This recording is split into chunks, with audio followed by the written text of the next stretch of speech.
His name is funny.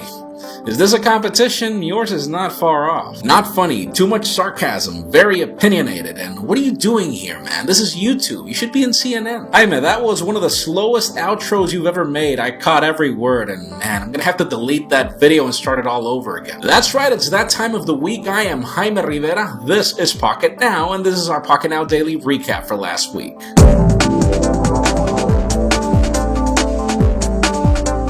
So last Monday I asked you, what would you price the Nexus 5 after all the leak specification info? We've got a ton of leaks, almost everything we need to know about this phone, and we have 966 comments, out of which, for example, Aaron says, honestly, if they would allow for expandable memory and keep it at the same price range, neither Apple nor Samsung could match it. And yes, you have a very solid point, but keep in mind subsidies, for example. One of the biggest advantages that companies have that Google does not want to have is subsidies.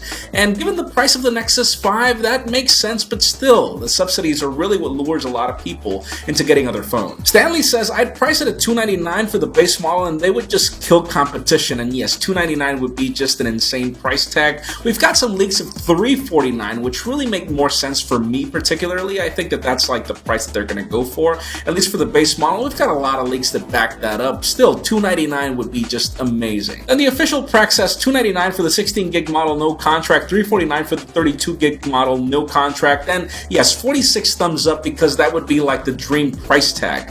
Though I would wish that for those $50 of the extra price, they would just give us more options. And you know what? If they would give me a $50 option to get expandable storage like the first comment, this would be the perfect phone. Then on Tuesday, I asked you if you would buy the Galaxy Round. We had some leaks of this phone that day, and then the next day it got released, and it's probably one of the funniest things I've ever seen, so much so that we have 1,152 comments, out of which Chris says, ridiculous. It looks okay, but what's so amazing about it? A gimmick from Samsung, and yes, for me this is like the first hardware gimmick that I've ever really seen. I don't find the point in a rounded display, and especially when it's rounded from side to side. A lot of people say that it's for one-handed usability, but this phone is just so big that you still have to require monster hands like mine for that to even make sense. Then Carl says, I'd prefer 3D over this round crap, and no, I'm not going to agree with you. 3D smartphone displays already existed, and they were terrible. They were just so bad that nobody even bought them, cared, and the phones were just so thick that it just did not make sense, so I'm sadly not going to agree with you. Then Vitaly says, poor rich Samsung, and you know what? Samsung is one of those companies that's actually setting the bar for R&D. They're not just spending money on it, they're also publishing what they've got, and you know, they're doing it because they can, but I'm not going to debate it because the Galaxy Note lineup was born out of something like this, and it worked. People like it, so if they have the money to spend and they're willing to throw it out there, then why not? I love the fact that they experiment, though some of these things just don't make sense. Then on Wednesday, I asked you if you would buy a device that dual boots Android and Windows Phone because the news were about Microsoft actually pushing certain OEMs to do it, you know, not necessarily on their own tier, but actually Microsoft incentivizing for this to happen.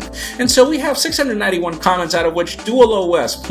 I wonder if a 16 gigabyte Galaxy S4 would have any space left, and yeah, that would definitely be a problem with TouchWiz, but remember that this is the other way around. There's actually Windows products that want to run Android, and if that were stock Android, that would be amazing. Then another commenter says, dual boot is useless for Android users. It's just a way for Microsoft to have more users, and you know, it's funny that we're actually talking about this now because so many years ago, this would have been unheard of. Microsoft was so big, it was the dominating company, the dominating force of technology, and now they're actually looking for ways to get other operating systems to work on theirs, which is just odd. And for those of you that wonder if you could do it in Apple products, yes, Boot Camp has existed for the longest time, and that's one way that Apple try to get Mac users. So yeah, Microsoft is doing the same. I'm not going to blame them. Then Francisco says dual boot equals Nokia's salvation, and we've dreamed about this. Imagine a Lumia 1020 running Android.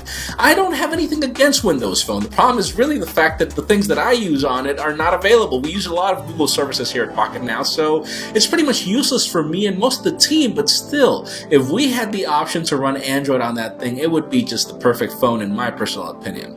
Then on Thursday, I asked you if you like what HTC was planning with the fingerprint scanner of the HTC One Max, because back then the phone was not released yet, and the rumors were that you could launch specific applications with different fingers, which you can actually do in a very terrible way. So we have 378 comments, out of which, yeah, it's just a bloated HTC One and it's stupid. And, sadly, that's our opinion as well. There is really no point in such a big phone, and I'm talking a phone that's much bigger than the Galaxy Note 3.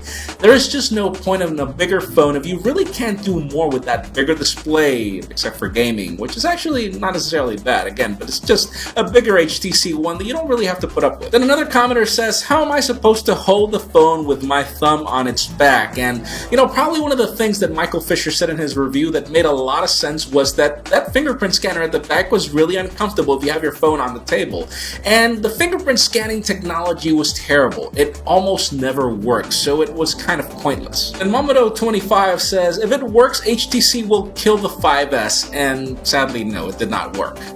And finally, on Friday, I asked you if you would buy an iPhone5C if the price would drop, because back then the rumors were, or pretty much the confirmation, that Apple is actually churning a lot of phones. They're not meeting their goals, and they have a lot of iPhone5Cs in stock, up to the point where they're not really ordering more 5Cs from manufacturers and just sticking with the stock that they have for the holiday season. And we've got 1,130 comments, out of which one of them says, why buy iPhone when you can have a much more advanced device for the same price? And in the case of something like the Nexus 4 or the future Nexus 5, the iPhone5C is just not going to make sense. Then Mohammed says, I would buy the iPhone5C if it were 50% cheaper, and if you're talking about a contract price, yes, if it were free on contract, it would make sense, but don't forget about that price for an unlocked phone. That's just not going to happen. And then Alexandra says, the problem is not the price, but the fact that this is the same phone over and over again, and you make a very solid point. And I'm actually going to talk about that in both ways. Number one, it is so close to the iPhone 5S that for an extra $100, I'd rather buy the higher end model. And then on the other side, I mean, think about it. You can get an iPhone 5 on eBay for a much cheaper price than the iPhone 5C and keep the 5S design. So it really does not make sense for you to buy the iPhone 5C overall. Even if they drop the price, they would still have to make a compelling case, meaning subsidies or whatever, for that phone to make sense. So great comment there. That's it for our Pocket Now Daily Recap. Thank you very much for watching. A couple of tips if you want your comments to be featured. Number one, keep them short. Number two, stick to the point. And number three, try to get some thumbs up. It makes them easier to spot.